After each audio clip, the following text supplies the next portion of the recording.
शेरशाह सूरी ने फरीद खान लोधी 1486 में जन्मे। बिहार में आधुनिक काल के सासाराम में अपनी राजधानी के साथ भारतीय उपमहाद्वीप के उत्तरी भाग में सूरी साम्राज्य के संस्थापक थे। उसने रुपए की मुद्रा पेश की। 1538 में एक जातीय पश्तून शेरशाह ने मुगल साम्राज्य पर अधिकार कर लिया। 1545 में उनकी आकस्मिक मृत्यु के बाद उनके पुत्र इस्लाम शाह उनके उत्तराधिकारी बने। उन्होंने पहले बाबर के अधीन मुगल सेना में कमांडर बनने और फिर बिहार के राज्यपाल बनने से पहले एक निजी के रूप में कार्य किया। 1537 में जब बाबर के पुत्र हुमायूं ने एक अभियान पर शेरशाह को बंगाल राज्य से हटा दिया और सूरी वंश की स्थापना की। एक शानदार रणनीतिकार शेरशाह ने खुद को एक प्रतिभाशाली प्रशासक के साथ एक सक्षम जनरल के रूप में साबित किया। साम्राज्य के अपने पुनर्गठन ने बाद के मुगल सम्राटों के लिए विशेष रूप से हुमायूं के अकबर पुत्र की नींव रखी।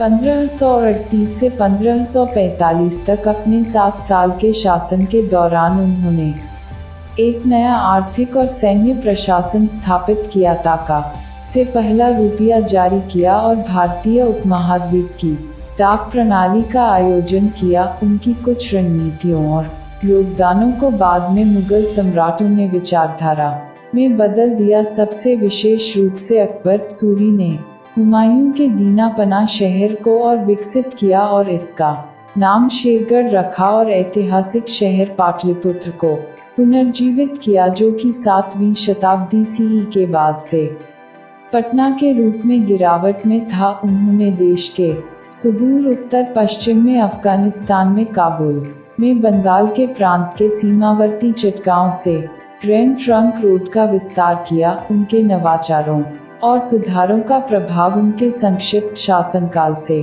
कहीं आगे तक बढ़ा। उनके कट्टर दुश्मन हुमायूं ने उन्हें उस्ताद-ए बादशाहन कहा, जो राजाओं के शिक्षक थे। प्रारंभिक जीवन और उत्पत्ति। शेरशाह सूरी का जन्म वर्तमान भारत के बिहार राज्य के एक शहर सासाराम में एक पश्तून परिवार में हुआ था। उनका उपनाम सूरी उनकी पश्तून सुर जनजाति से लिया गया था। शेर, जिसका अर्थ फारसी के पुराने उच्चारण में शेर या बाघ है, को उसके साहस के लिए सम्मानित किया गया था जब एक युवा व्यक्ति के रूप में उसने बिहार के राजा पर अचानक छलांग लगाने वाले बाघ को मार दिया था। उनके दादा इब्राहिम खान सूरी नारनौल क्षेत्र में एक जमींदार जागीरदार थे और उस समय के दिल्ली के शासकों का प्रतिनिधित्व करते थे।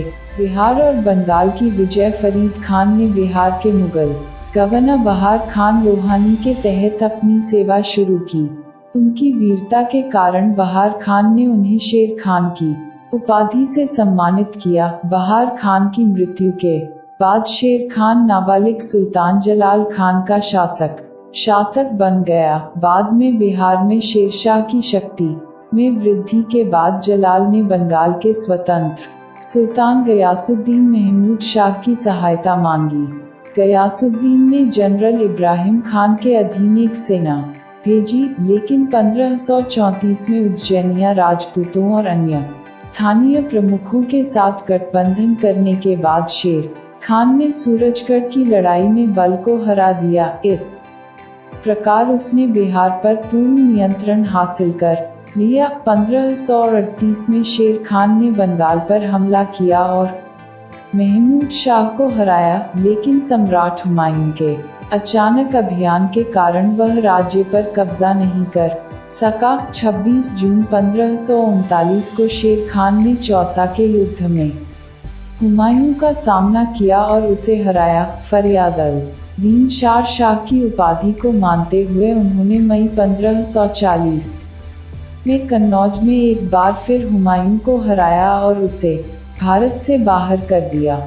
मालवा की विजय। 1537 में गुजरात के बहादुर शाह की मृत्यु के बाद कादिर शाह मालवा सल्तनत का नया शासक बना। इसके बाद वह मालवा के खिलजी शासन के राजपूत और मुस्लिम महानुभावों की ओर समर्थन करने लगे। राजा सिलहदी के पुत्र भूपत राय और पूरनमल ने राय सेन क्षेत्र में अपनी रुचि को देखते हुए मालवा के शासन के तहत सेवा स्वीकार की। 1540 तक भूपत राय की मृत्यु हो गई थी और पूरनमाल पूर्वी मालवा में प्रमुख शक्ति बन गया था। 1542 में शेरशाह ने मालवा पर बिना किसी लड़ाई के विजय प्राप्त की और कादिर शाह गुजरात भाग गया। फिर उन्होंने शुजात खान को मालवा का गवर्नर नियुक्त किया, जिसने प्रशासन को पुनर्गठित किया और सारंगपुर को मालवा की सरकार की सीट बनाया। शेरशाह ने तब पूरनमल को अपने सामने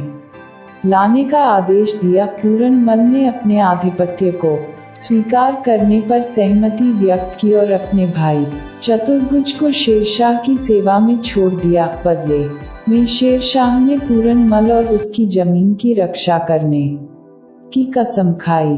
चंदेरी की मुस्लिम महिलाएं, जिन्हें शेरशाह ने अपने शासन में ले लिया था, ने उनके पास आकर पूरनमल पर अपने पतियों की हत्या करने और उनकी बेटियों को गुलाम बनाने का आरोप लगाया। उन्होंने बदला लेने के दिन शेरशाह को फिर से जिंदा करने की धमकी दी अगर उसने उनका बदला नहीं लिया। पूरनमल की रक्षा करने की अपनी प्रतिज्ञा की याद दिलाने पर उन्होंने उसे अपने उलेमा से सलाह लेने के लिए कहा। उलेमा ने एक फतवा जारी किया जिसमें कहा गया कि पूरनमल मौत के लायक है। शेरशाह ने अपने सैनिकों को पूरनमल के शिविर की घेराबंदी कर दी थी। यह देखकर पूरनमल ने अपनी पत्नी के साथ मारपीट की और अन्य राजपूतों को उनके परिवारों को भी मारने का आदेश दिया।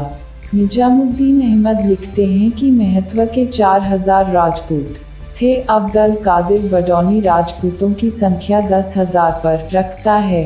मारवाड़ की विजय 1543 में शेरशाह सूरी ने मालदेव राठौर, मारवाड़ के एक राजपूत राजा के खिलाफ 80,000 घुड़सवारों की एक बड़ी संख्या के साथ सेना का गठन किया। मालदेव राठौर शेरशाह की सेना का सामना करने के लिए 50,000 घुड़सवारों की एक सेना के साथ आगे बढ़ा। शत्रु की राजधानी में जाने के बजाय शेरशाह जोधपुर के 90 किलोमीटर पूर्व जैतारण के परगना के सामल गांव में रुका। झड़प के 1 महीने के बाद शेरशाह की स्थिति उसकी विशाल सेना के लिए खाद्य आपूर्ति की कठिनाइयों के कारण गंभीर हो गई। इस स्थिति को हल करने के लिए शेरशाह ने एक चालाक चाल का सहारा लिया। एक शाम उसने मालदेव के शिविर के पास जाली पत्र इस तरह से गिराए कि उनका बीच में आना सुनिश्चित हो गया। इन पत्रों ने संकेत दिया झूठा है कि मालदेव की सेना के कुछ कमांडर शेरशाह को सहायता का वादा कर रहे थे। इससे मालदेव को बहुत अड़चन हुई, जिन्होंने तुरंत अपने कमांडरों की असहमति का संदेह किया। मालदेव अपने आदमियों के साथ अपने भाग्य को छोड़कर अपने ही लोगों के साथ जोधपुर के लिए रवाना हो गए। उसके बाद मालदेव के निर्दोष सेनापतियों जैता और कुंपा ने 80,000 पुरुषों और तोपों के दुश्मन बल के खिलाफ सिर्फ कुछ हजार लोगों के साथ लड़ाई लड़ी। सामिल की आगामी लड़ाई, जिसे गिरी सुमेल की लड़ाई के रूप में भी जाना जाता है, में शेरशाह विजयी हुआ, लेकिन उसके कई सेनापतियों ने अपनी जान गंवा दी और उसकी सेना को भारी नुकसान उठाना पड़ा। कहा जाता है कि शेरशाह ने टिप्पणी की है कि बाजरे के कुछ दानों के लिए मैंने हिंदुस्तान के पूरे राज्य को खो दिया है। इस जीत के बाद शेरशाह के जनरल ख्वास खान मरवत ने जोधपुर पर कब्जा कर लिया और 1544 में अजमेर से माउंट आबू तक मारवाड़ के इलाके पर कब्जा कर लिया।